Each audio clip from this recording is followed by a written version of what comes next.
Olá, boa noite a todos.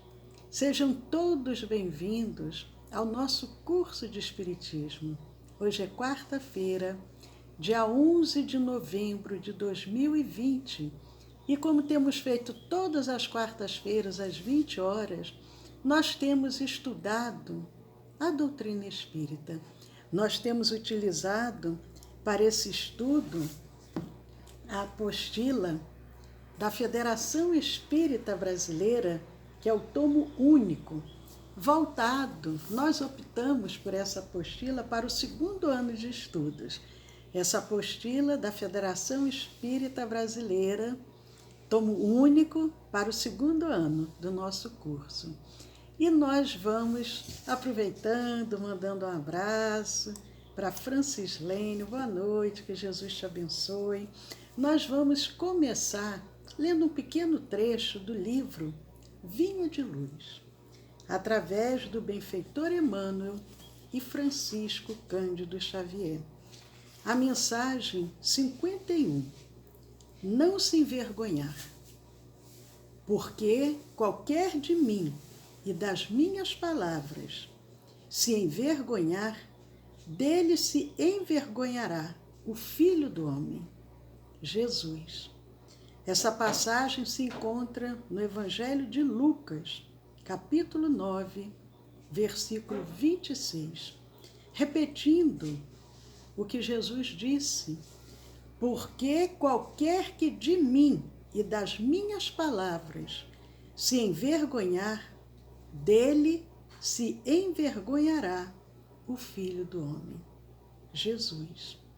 Lucas, capítulo 9, versículo 26. Emmanuel diz: muitos aprendizes existem satisfeitos consigo mesmos, tão somente em razão de algumas afirmativas quixotescas. Congregam-se em grandes discussões, tentando convencer gregos e troianos relativamente à fé religiosa. E quando interpelados sobre a fúria em que se comprazem, costumam redarguir que é imprescindível não nos envergonharmos do Mestre, nem de seus ensinamentos perante a multidão. Todavia, por vezes, a preocupação de preservar o cristianismo não passa de posição meramente verbal. Emmanuel diz: quantos se dizem aprendizes falam de seguirmos os ensinamentos de Jesus, mas, como diz o ditado, da boca para fora. A conduta de cada crente é a sua verdadeira profissão de fé. Torna-se indispensável não se envergonhar o aprendiz de Jesus, das quais cada contendor regressa mais exasperado, mas sim perante as situações aparentemente insignificantes em que se pede ao crente o exemplo de amor, renúncia e sacrifício que o Senhor demonstrou em sua trajetória sublime. Queridos amigos, a mensagem do livro Vinha de Luz, a mensagem 51. Não se envergonhar, porque qualquer que de mim e das minhas palavras se envergonhar, dele se envergonhará o Filho do Homem, Jesus. Em Lucas, capítulo 9, versículo 26. Senhor, gratos somos por essa oportunidade de estarmos aqui esta noite reunidos em Teu nome, buscando compreender um pouco mais dos Teus ensinamentos à luz da doutrina espírita, agradecendo a cada emissário do bem que acorre ao nosso chamado, aos protetores da nossa casa espírita que desde a primeira hora sempre deram todo o amparo e toda a proteção. Nós só podemos dizer muito, muito obrigado, Senhor. Que assim seja. Queridos amigos, um abraço, Sueli, boa noite. Denise, Denise, que bom você aqui conosco. Muito bom darmos continuidade aos nossos estudos. Como nos ensina Jesus, conhecereis a verdade e ela vos libertará. Mas para isso é necessário conhecê-la. Nós estamos vendo a apostila, o módulo 8, que trata da evolução do pensamento religioso. E nós vamos ver hoje o roteiro 5 e o roteiro 6. E nós vamos dar por encerrado o nosso final do nosso módulo, da nossa apostila, e a partir da semana que vem nós vamos gravar o início do nosso curso que não ficou gravado, porque nós começamos a gravar o nosso curso a partir do momento do isolamento social que nós fomos convidados a nos retirar do convívio social. Nós temos algumas aulas do início do nosso curso que não encontram-se gravadas na nossa playlist. Hoje nós vamos fechar o final da nossa apostila e a partir da semana que vem até o início de dezembro, nós vamos gravar as aulas iniciais que nós demos em fevereiro e no início de março, e aí vocês ficarão com todo esse material para poder consultar. Lá na nossa playlist do nosso canal do YouTube, todo esse material ali se encontra. Nós vamos ver então o módulo 8, que começamos já hoje, já é o roteiro 5, já vimos o roteiro 1, 2, 3 e 4, módulo 8, a evolução do pensamento religioso. E o roteiro 5 fala sobre a revelação espírita. E nós vamos começar fazendo algumas perguntas, alguns questionamentos para que possamos refletir. Pode o Espiritismo ser considerado uma revelação? Neste caso, qual o seu caráter? Em que se funda a sua autenticidade? A quem e de que maneira foi ela feita? A quem e de que maneira foi feita essa revelação? É a doutrina espírita uma revelação no sentido teológico da palavra? Ou por outra, é no seu todo o produto do ensino oculto vindo do alto? São questões para a gente refletir. É absoluta ou suscetível de modificações? O Espiritismo, ele é suscetível de poder ser modificado? A doutrina espírita é absoluta ou pode ser modificada? Trazendo aos homens a verdade integral, a revelação não teria, por efeito, impedi-los de fazer uso das suas faculdades, pois que lhes pouparia o trabalho de investigação? Olha quantos questionamentos. Qual a autoridade do ensino dos espíritos, se eles não são infalíveis e superiores à humanidade? Qual a utilidade da moral que pregam, que os espíritos pregam? Qual a utilidade dessa moral, se essa moral não é diversa da do Cristo, que já é conhecida? Mais um questionamento. Quais as verdades novas que eles nos trazem? Qual a verdade nova que os espíritos nos trazem? Precisará o homem de uma revelação?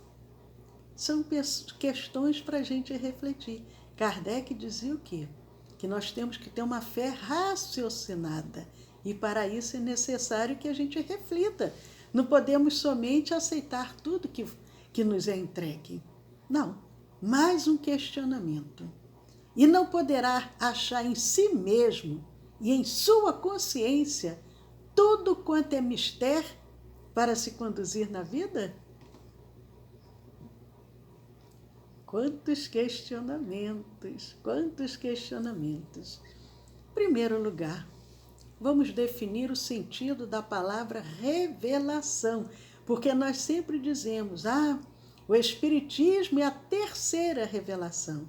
A primeira foi Moisés, a segunda Jesus e a terceira é o Espiritismo. Mas qual é o sentido da palavra revelação? Revelar vem do latim revelare, cuja raiz velum, véu, significa literalmente. Significa o quê? Sair de sob o véu, sair de debaixo do véu. Revelar, revelação é sair de debaixo do véu que estava encobrindo. Revelare, vem do latim, velum, véu, e sair debaixo do véu. E figuradamente quer dizer o quê? Descobrir, revelar, descobrir, dar a conhecer uma coisa secreta ou desconhecida. É muito interessante isso. Qual as características da revelação? A característica essencial de qualquer revelação tem que ser o quê? A verdade. Nós vamos basear o nosso estudo de hoje conforme a nossa apostila, e a nossa apostila se baseou no livro A Gênese, de Allan Kardec, que é o 5º livro da codificação. Nosso estudo de hoje está baseado na Gênese. No capítulo 1, no primeiro capítulo logo, Kardec vem nos trazendo essas reflexões. E ele vem falando, a característica essencial de qualquer revelação tem que ser a verdade. Se não for uma verdade verdadeira, já não seria uma revelação. No sentido especial da fé religiosa, a revelação se diz mais particularmente das coisas espirituais. E nós aqui, quando estamos falando de revelação, nós estamos voltados para a compreensão da fé religiosa. Nós estamos falando de uma revelação que vem do Espiritismo, que é uma religião. Então, nesse sentido especial dessa fé religiosa, a revelação ela se diz mais particularmente das coisas espirituais que o homem não pode descobrir por meio da inteligência. É interessante isso que Kardec nos traz. Neste caso, a revelação é sempre feita a homens predispostos, homens que estão previamente à disposição, são homens designados. Sob que nomes? Que nós, ao longo da humanidade, ao longo dos tempos, muitos se apresentaram. São conhecidos o quê? Essa revelação, ela vem através daqueles profetas ou messias, enviados, missionários, que são incumbidos de transmitir essas revelações aos homens. É o que Kardec vem nos dizendo. E ao longo do tempo, se nós pegarmos o Antigo Testamento, quantos profetas ali? Mas fora do Antigo Testamento também tivemos vários missionários, vários espíritos que reencarnaram com esse propósito em outras regiões do nosso planeta, no Oriente. São espíritos que vieram para trazer revelações, que vieram em nome do Cristo. Nós falamos isso nas nossas aulas passadas. Mas só os espíritos puros recebem a palavra de Deus com a missão de transmiti-la. Olha que coisa interessante que Kardec nos diz. Só os espíritos puros recebem a palavra de Deus com a missão de transmiti-la. Mas, ele faz o mais, sabe-se hoje que nem todos os espíritos são perfeitos, é lógico, e que existem muitos que se apresentam sob falsas aparências. Por isso que Kardec dizia que temos que ter uma fé raciocinada. Não podemos simplesmente aceitar alguém que disse: eu sou o emissário de Deus, eu sou um profeta de Deus. E nós não analisarmos o que ele está dizendo, porque nós vamos conhecer se realmente ele é um missionário pela sua conduta, pelas suas palavras, pela sua forma de agir. Nós temos que ter muito cuidado. Jesus nos alertou que apareceriam muitos falsos cristos e falsos profetas, que iriam querer enganar até aqueles escolhidos. Está lá no Evangelho. Mas lá em João, em 1 João, no Novo Testamento, no capítulo 4, versículo 4, o que João transmite dizendo? Não acrediteis em todos os espíritos, vede antes, observe antes, se os espíritos são de Deus. Mas para isso é necessário o que eu acabei de falar. Como que nós vamos saber se aquele espírito é de Deus? Observando a sua conduta, como que ele é no seu dia a dia.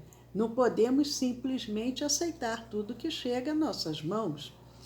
O Cristo, Jesus Cristo e Moisés foram os dois grandes reveladores que mudaram a face do mundo. E nisso está a prova o quê? Da sua missão divina. Nós já comentamos, inclusive nos nossos estudos, às terças-feiras, o estudo do Evangelho, nós já falamos sobre Moisés, falamos sobre a missão do Cristo, e quem desejar, assistam lá nas nossas playlists do nosso canal do YouTube, tem lá todas as nossas aulas de estudo do Evangelho, do curso do Espiritismo. Mas Moisés era um profeta, considerado lá no Antigo Testamento, porque na época Moisés não existia o Antigo Testamento, não existia a Torá, não existia. Depois é que eles foram trazendo essas informações e foram através daqueles pergaminhos e foram trazendo tudo isso. Muitos dos ensinamentos eram ensinamentos dados de forma oral, iam passando de pai para filho e eles iam decorando tudo aquilo. Mas Moisés vem nos dizendo, Kardec, como profeta, revelou aos homens a existência de um Deus único, soberano Senhor e orientador de todas as coisas. Promulgou a lei do Sinai e lançou as bases da verdadeira fé. Nós vimos Moisés trazendo para aquele povo que ali se encontrava cativo, como escravos no Egito, e ele consegue a libertação daquele povo, e 40 anos ele vai trazendo as mensagens de Deus, o único Deus. Ele sobe ao Sinai para trazer essas leis, traz os 10 mandamentos. O Cristo, Jesus, tomando da antiga lei. Qual era a antiga lei? Aquela que veio através de Moisés, o que é eterno e divino. Jesus, ele trouxe da antiga lei, aonde se encontrava a Torá, ele traz o que realmente é inspiração de Deus. Jesus aproveita o que era realmente inspiração divina, o que é eterno e divino, mas rejeita o que era transitório, o que era puramente disciplinar e de concepção humana. Porque nós comentamos sobre isso aqui.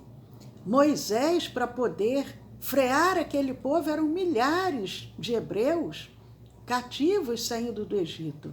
Ele criou várias leis, mas eram leis disciplinares. Logicamente que ele dizia que vinha de Deus, que era para as pessoas poderem respeitar. Jesus aproveitou os ensinos eterno e divino. O que era transitório, não. Porque aquilo ali era o que? Uma concepção humana, vinha de Moisés. E Jesus, acrescentou a revelação da vida futura. Jesus, ele já vem falando, ampliando esse entendimento. Moisés fala para um povo muito rude. Jesus, 1500 anos depois, já fala para um povo um pouco mais evoluído. Ele já vem falando de uma vida futura. Jesus já não apresenta mais Deus como Moisés apresentava, o Senhor dos Exércitos, um Senhor vingativo, não. Jesus nos revela um Deus clemente, soberanamente justo e bom, cheio de mansidão e misericórdia. É o que Jesus nos apresenta. E o Espiritismo? O Espiritismo, dando-nos a conhecer o mundo invisível que nos cerca, assim como as leis que o regem, as leis que regem o quê? Esse mundo invisível, esse mundo espiritual, porque é tudo dentro de uma lei divina, uma lei natural. E ali o Espiritismo ele vem nos trazendo essas leis, nos mostrando que existe um mundo invisível, que existe um mundo, o mundo espírita, o mundo dos espíritos. Ele nos trazendo esse mundo invisível, a natureza e o estado dos seres que o habitam. Como que esses seres habitam esse mundo invisível? Quem são esses seres invisíveis? O Espiritismo nos traz, mostrando, são os espíritos. E, por conseguinte, também nos mostrando o destino do homem depois da morte. Como que é do outro lado? Como que dar-se continuidade a essa evolução? Assim, nós podemos dizer o quê? É o que Kardec diz.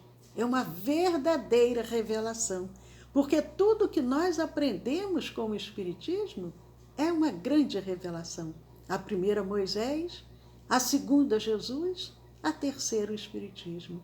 Por sua natureza, a revelação espírita tem duplo caráter. Ela participa ao mesmo tempo da revelação divina e da revelação científica. Participa da primeira, da divina, porque os pontos fundamentais da doutrina espírita provém do ensino que deram os espíritos encarregados por Deus.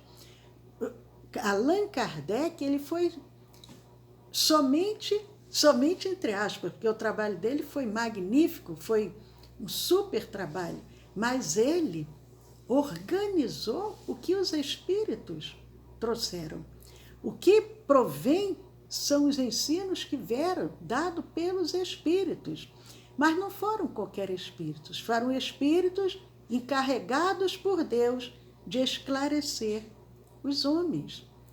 E, como Kardec diz, participa também da segunda, dessa segunda que seria o que? A revelação científica, por não ser esse ensino privilégio de indivíduo algum, mas ministrado a todos do mesmo modo, porque houve tempo que os ensinos eram fechados, eram mistérios, eram segredo, era apenas para os escolhidos. Não, o Espiritismo é para qualquer um que deseje conhecer.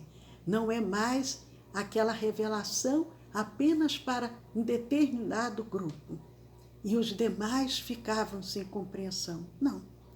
E nesse sentido ele diz que é uma revelação científica. A doutrina, por outro lado, nos diz Kardec, ela não foi ditada completa, nem imposta à crença cega. Os espíritos não trouxeram tudo, está tudo aqui. E, por outro lado, também não dizem. A fé tem que ser cega, porque outros credos religiosos pregam isso. A fé tem que ser cega. Nós não devemos contestar, procurar compreender, ler para tirar as nossas conclusões. Não. A fé deve ser cega. O Espiritismo, ao contrário, ele diz o quê? A fé tem que ser raciocinada. Então, numa palavra, o que caracteriza a revelação espírita é ela ser divina. A origem da revelação espírita é uma origem divina. É da iniciativa dos espíritos escolhidos por Deus, sendo a sua elaboração fruto do trabalho do homem. os espíritos não vieram escrever a obra. Precisou se utilizar de um homem de bem, que era Allan Kardec, para poder organizar, codificar essa doutrina quando ela estava iniciando. E ele diz mais: um homem pode ser ludibriado, um homem pode ser enganado, pode enganar-se a si mesmo. Já não será assim quando milhões de criaturas veem e ouvem a mesma coisa. Porque quando surge o Espiritismo, foi uma grande explosão, como diz Arthur Conan Doyle. Foi uma organização, foi assim, os espíritos, agora não me fugiu o que ele disse, mas foi assim, vários espíritos se apresentando ao mesmo tempo, de uma forma organizada, para que milhões pudessem tomar conhecimento. E o último caráter da revelação espírita Arthur Conan Doyle diz, foi uma invasão organizada. Os espíritos invadiram para poder trazer essa revelação. E milhões foram tomando conhecimento em várias partes do nosso planeta.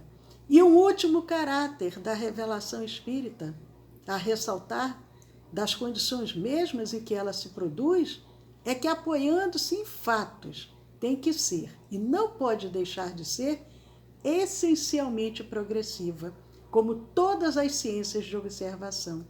Kardec diz que as descobertas que a ciência realiza, longe de rebaixarem a Deus, glorificam a Deus.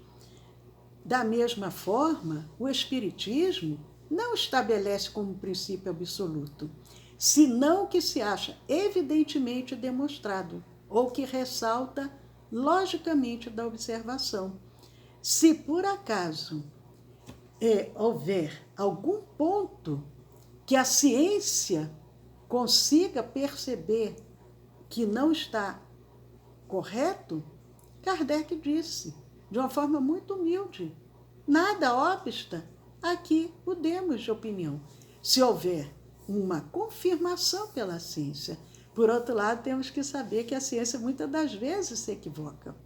E ele diz, caminhando de par com o progresso, o Espiritismo, junto com o progresso, o Espiritismo jamais será ultrapassado, porque se novas descobertas lhe demonstrassem estar em erro acerca de um ponto qualquer, ele, o Espiritismo, se modificaria nesse ponto. Se uma verdade nova se revelar, ele, o Espiritismo, a aceitará.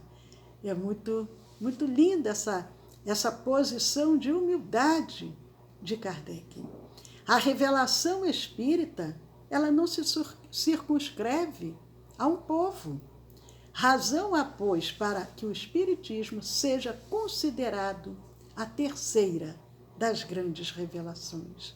Porque quando Moisés traz a primeira revelação, o povo hebreu, eles achavam que aquela revelação era somente para eles, que eles eram um povo escolhido. Não, o Espiritismo mostra que todos nós somos filhos de Deus.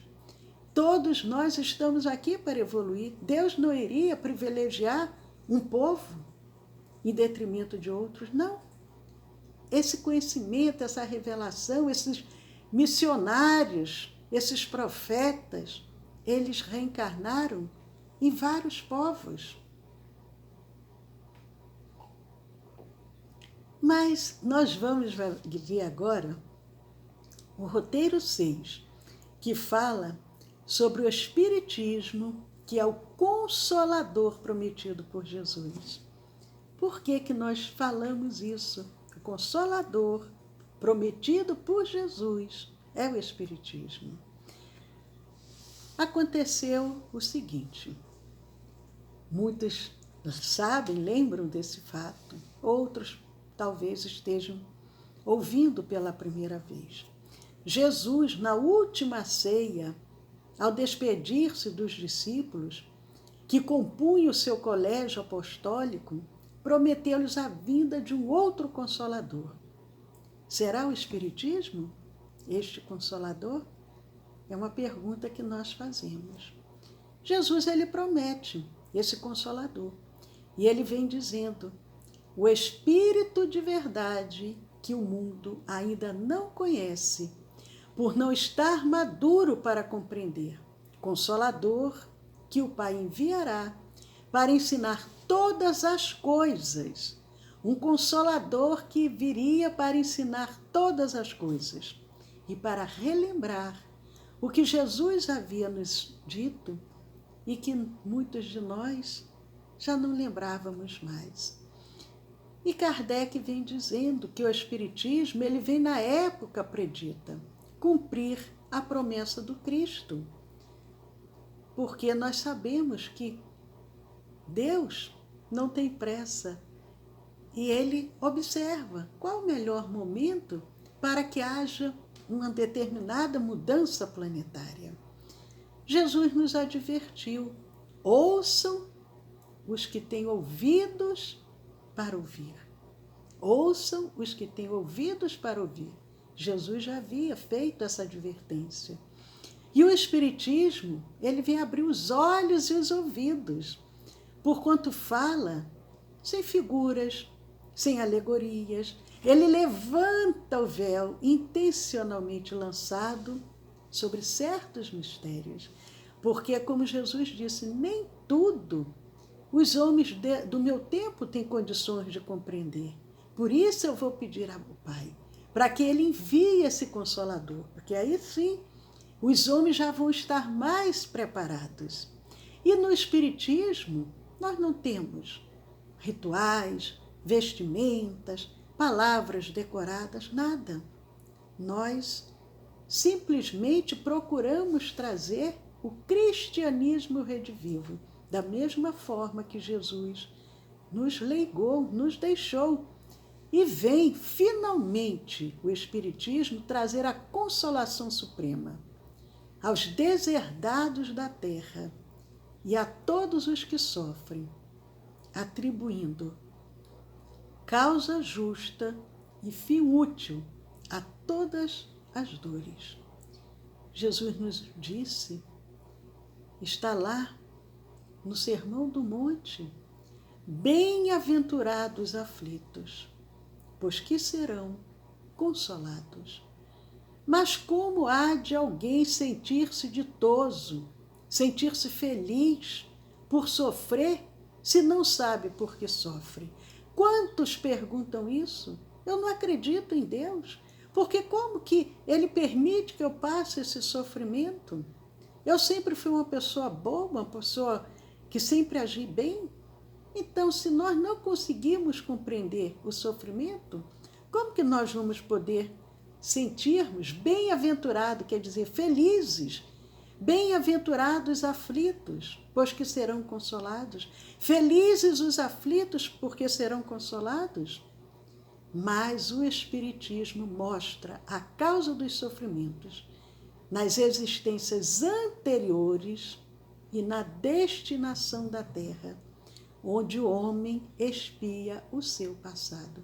Se nós não fizemos nada no presente e estamos sofrendo, provavelmente é causas de uma vida passada. Porque também acontece isso. Quantas das vezes nós estamos passando por sofrimentos, mas a gente não consegue observar que foi pela nossa própria incúria, pela nossa falta de cuidado, por decisões equivocadas que tomamos, por caminhos tortuosos que resolvemos caminhar. Nós temos dificuldade de perceber. E aí a gente diz, não é possível. Precisamos também ter essa clareza, sermos honestos, fazermos uma reflexão. Como que eu ajo na minha vida? E se a gente ver realmente, eu sempre fui assim, uma conduta exemplar, então esse meu sofrimento, eu estou expiando uma falta do passado. O Espiritismo, ele mostra o objetivo dos sofrimentos. apontando-os como crises salutares que produzem a cura. Parece estranho, como que pode um sofrimento produzir a cura? Mas é como meio de depuração que garante a felicidade nas existências futuras. O homem compreende, quando ele começa a ler, a compreender o que os Espíritos nos trazem, ele começa a compreender que ele mereceu sofrer. E aí ele acha justo o sofrimento. Sabe que este lhe auxilia o adiantamento e o aceita sem murmurar. Porque se nós passarmos o sofrimento, lamuriando, revoltados, brigando com Deus, aí aquela falta que nós precisaríamos expiar, vamos ter que passar novamente pela prova porque não soubemos aproveitar o momento. O Espiritismo dá a fé inabalável no futuro. É uma fé que não se abala, é uma fé robusta, é uma fé firme, porque é uma fé raciocinada. E a dúvida não mais toma conta da alma. A pessoa não vai mais ter aquela dúvida, aquela angústia. Assim, o Espiritismo realiza o que Jesus disse do Consolador prometido: conhecimento das coisas, fazendo que o homem saiba de onde vem, de onde eu venho, para onde vou, por que eu estou na Terra. Atrai para os verdadeiros princípios da lei de Deus e consola, o Espiritismo consola, pela fé e pela esperança. E o Evangelho segundo o Espiritismo, o Espírito Verdade nos traz a seguinte afirmativa: venho como outrora, aos transviados filhos de Israel, trazer-vos a verdade e dissipar as trevas. Escutai-me, o Espiritismo, como fez antigamente a minha palavra, tem de lembrar aos incrédulos que acima deles reina a imutável verdade, a verdade que não muda. Revelei a doutrina divinal, mas ingratos os homens afastaram-se do caminho reto e largo que conduz ao reino de meu Pai, e enveredaram pelas ásperas sendas da impiedade. Orai e crede. Espíritas, amai-vos, este o primeiro ensinamento. Instruí-vos, este o segundo. No cristianismo encontram-se todas as verdades. São de origem humana os erros que neles se enraizaram. Queridos amigos, vamos encerrando com essa mensagem belíssima do Espírito Verdade, que na realidade é Jesus que se manifesta na obra da codificação, nos trazendo essa mensagem, nos dizendo: orai, espíritas, amai-vos. Orai e crede, orai e crede. Amai-vos e instruí-vos. E que possamos, a cada noite que trazemos os nossos estudos, aumentar a nossa compreensão. Aguardamos vocês na próxima quarta-feira para darmos continuidade ao nosso curso. Paz a todos, foi muito bom estarmos juntos.